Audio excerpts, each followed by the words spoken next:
उत्तर Korea ने फिर launch की बैलिस्टिक मिसाइल। किम जोंग ने पहले दी धमकी, फिर दाग दी खतरनाक बैलिस्टिक मिसाइल। उत्तर कोरिया का धमाका, साउथ कोरिया से लेकर जापान सकते में आ गया। उत्तर कोरिया के सन की तानाशाह का मिसाइल प्रेम फिर से जग जाहिर हुआ। ऐसे में दुनिया के एक और हिस्से में जंग छिड़ने का अंदेशा जताया जाने लगा। नॉर्थ कोरिया लगातार अपने हथियारों के जखीरे को बढ़ाकर इलाके में हलचल तेज कर रहा है। नॉर्थ कोरिया कभी हाइपरसोनिक क्रूज मिसाइलें तो कभी बैलिस्टिक मिसाइल लॉन्च कर दक्षिण कोरिया और जापान में हड़कंप मचा देता है। इस बीच खबर है कि उत्तर कोरिया ने दक्षिण कोरिया के तटीय इलाके में एक साथ कई बैलिस्टिक मिसाइलें दागी हैं।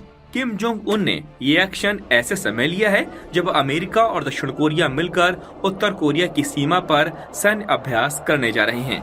हालांकि उससे पहले ही किम जोंग उन ने अपनी मिसाइल पावर दिखाकर इलाके में तनाव का माहौल बढ़ा दिया है। नॉर्थ कोरिया के हालिया टेस्ट पर दक्षिण कोरिया बौखला गया है। दक्षिणी कोरिया का कहना है कि ये युद्ध को उकसाने के लिए किया गया कदम है। इससे इलाके में किसी भी वक्त संघर्ष शुरू हो सकता है। दक्षिण कोरिया के ज्वाइंट चीफ ऑफ स्टाफ ने खुलासा किया है कि उनकी सेना ने दोपहर लगभग 1:50 पर उत्तर कोरिया से आई बैलिस्टिक मिसाइलों को देखा। मिसाइल लॉन्चिंग से पहले उत्तर कोरिया ने एक बयान जारी किया था। उत्तर कोरिया का कहना था कि कोरियाई रीजन में सब कुछ ठीक चल रहा है, लेकिन अमेरिका की वजह से जंगी हालात बन रहे हैं। जिस तरीके से सैन्य अभ्यास की शुरुआत की गई है, उससे कभी भी युद्ध की घोषणा हो सकती है। उत्तर कोरिया का कहना है कि 1953 में आखिरी बार दोनों देशों के बीच युद्ध विराम हुआ था। अगर अब अमेरिका उकसाने वाली कार्रवाई करता है तो ये युद्ध विराम टूट सकता है। मालूम हो कि उत्तर कोरिया ने 3 दिन पहले ही अमेरिका को धमकी दी थी। उत्तर कोरिया के तानाशाह किम जोंग उन ने कहा था कि उनकी सीमा पर अगर सैन्य अभ्यास किया जाता है तो वो चुप नहीं बैठेगा। न्यूज एजेंसी एपी के मुताबिक कोरिया की सीमा पर अमेरिका और दक्षिण कोरिया 11 दिन का सैन्य अभ्यास करने जा रहे हैं। इससे नॉर्थ कोरिया को जंग का खतरा मंडाने लगा है। इतना ही नहीं, नॉर्थ कोरिया को ऐसी आशंका है कि सीमा के जरिए अमेरिका कहीं उसके इलाकों में हमला न कर दे। दरअसल जब से अमेरिका के राष्ट्रपति पद पर डोनाल्ड ट्रंप की वापसी हुई है, तब से नॉर्थ कोरिया और अमेरिका के संबंध भी सबसे निचले स्तर पर पहुंच गए हैं। ट्रंप की ओर से लगातार नॉर्थ कोरिया के खिलाफ हमले की धमकियां निकलती रहती हैं।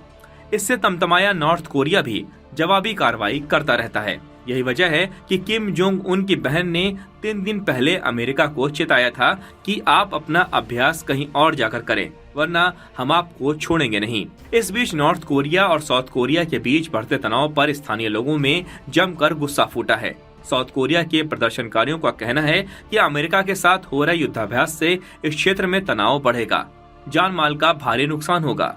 प्रदर्शनकारी अपने हाथों में स्लोगन लिखे तख्तियां लिए हुए थे। यूएस और साउथ कोरिया के इस युद्धाभ्यास को रोकने के लिए जोर जोर से नारे लगा रहे थे। बहरहाल तमाम धमकियों के बावजूद अमेरिका और दक्षिण कोरिया की सेनाओं ने जमकर संयुक्त सैन्य अभ्यास किया।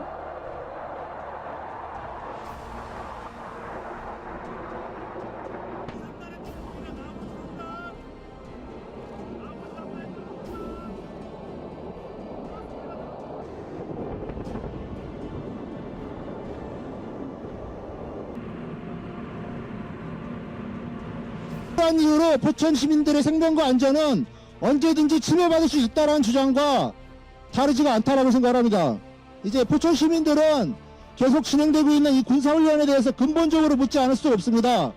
누구를 위한 안보이고 누구를 위한 군사훈련인지에 대해서. 이 사건이 발생한 지역 자체가 남북 접경 지역이기 때문에 사실 주민 피해뿐만 아니고 자칫하면 남북 사이의 군사적 충돌로도 비화될 수 있었다는 점에서 저희는 매우 심각하게 우려하고 있고 이런 우려사항과 또 한반도 평화 또 주민 생명을 위해 훈련 중단의 조치가 필요하다는 점 강조하기 위해서 오늘 기자회견을 갖게 되었습니다. इस दौरान दोनों देशों की सेनाओं ने अपने अपने अत्याधुनिक हथियारों और रण कौशल का प्रदर्शन किया। ये सैन्य अभ्यास इन दोनों सेनाओं के सालाना अभ्यास का हिस्सा है। हालांकि नॉर्थ कोरिया इसे हमले के पहले युद्धाभ्यास मानकर विरोध जता रहा है। साउथ कोरिया के ज्वाइंट सैन्य चीफ ने बताया कि उत्तर कोरिया ने साल भर में 5वीं बार इस तरह की मिसाइलें छोड़ी हैं। ये मिसाइलें ह्वांगवई प्रांत में छोड़ी गई हैं। हालांकि उन्होंने इसके बारे में विस्तार से नहीं बताया। बता दें कि इससे पहले सोमवार को दक्षिण कोरियाई और अमेरिकी सेनाओं ने अपना वार्षिक संयुक्त सैन्य अभ्यास शुरू किया। इन दोनों सेनाओं का ये अभ्यास 11 दिनों तक चलेगा। दक्षिण कोरियाई और अमेरिकी सेनाओं के फ्रीडम शील्ड कमांड अभ्यास के तहत लाइव फायर प्रशिक्षण रोक दिए जाने के बाद ये सैन्य अभ्यास शुरू हुआ। वहीं दक्षिण कोरिया इस बात की जांच कर रहा था कि वार्म अप अभ्यास के दौरान बीते सप्ताह उसके 2 लड़ाकू विमानों ने गलती से उत्तर कोरिया की सीमा पर पोचांग क्षेत्र पर कैसे बमबारी कर दी थी। इस हादसे में 30 लोग जख्मी हुए थे, जिनमें 2 लोगों की हालत नाजुक है। इस हादसे में साउथ कोरियन फाइटर विमान KF-16 ने गलती से नागरिक इलाके में MK-82 के 8 बम गिरा दिए थे। ये सब तब हुआ जब अमेरिकी और दक्षिण कोरिया की सेना फ्रीडम शील्ड एक्सरसाइज के तहत एक दूसरे के खिलाफ फायरिंग कर रही थी। स्थानीय खबरों के अनुसार साउथ कोरिया की वायुसेना ने माना कि बीते सप्ताह के F-16 विमान के पायलट गलत कोऑर्डिनेशन के चलते बॉम्बिंग साइट में आ गया था। इसी दौरान गलत समय, गलत आंकड़े और गलत जजमेंट की वजह से यह हादसा हुआ। सैन्य विमान के पायलट ने सही रिकॉग्नाइज नहीं किया था, जिसकी वजह से गलती से बमबारी हो गई थी। इस हादसे को लेकर साउथ कोरियन एयरफोर्स के चीफ ऑफ स्टाफ ली योंगुस ने प्रेस वार्ता के दौरान इसके लिए माफी मांगी है। साथ ही भविष्य में इस तरह की गलती नहीं होगी, इस बात को दोहराया भी है।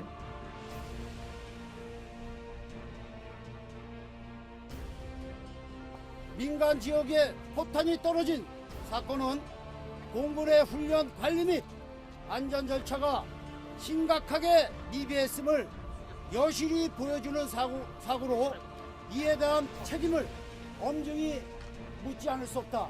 गौर करें तो अमेरिकी राष्ट्रपति डोनाल्ड ट्रंप ने अपने पहले कार्यकाल में नॉर्थ कोरिया के राष्ट्रपति किम जोंग उन से 3 बार मुलाकात की थी। ट्रंप चाहते हैं कि नॉर्थ कोरिया से कूटनीतिक संबंध बहाल हो। बता दें कि न्यूक्लियर प्रोग्राम और निशस्त्रीकरण को लेकर उत्तर कोरिया को बड़े संघर्षों का सामना करना पड़ रहा है। हालांकि प्योंगयांग अमेरिका की इस पहल पर अभी आगे नहीं आया है। यूएस और उत्तर कोरिया में अब भी तनाव है। इस बीच साउथ कोरिया और यूएस का सैन्य अभ्यास भी आग में घी का काम कर रहा है। किम जोंग उन यूएस और उत्तर कोरिया के इस संयुक्त सैन्य अभ्यास को हमले की तैयारी मानकर इसका विरोध कर रहे हैं। इसी कड़ी में नॉर्थ कोरिया के विदेश मंत्रालय ने अपने वक्तव्य में कहा कि यूएस दक्षिण कोरिया का ये फ्रीडम शील्ड एक्सरसाइज का सैन्य रिहर्सल कोरियाई क्षेत्र में तनाव पैदा करेगा। इससे लड़ाई भी शुरू हो सकती है। नॉर्थ कोरिया के विदेश मंत्रालय ने किम जोंग उन के उन राज्य लक्ष्यों को भी दोहराया है कि वह अपनी परमाणु शक्ति का विस्तार चाहते हैं, ताकि अमेरिका और उसके एशियाई सहयोगियों के हाथों पैदा किए गए खतरों का मुकाबला किया जा सके।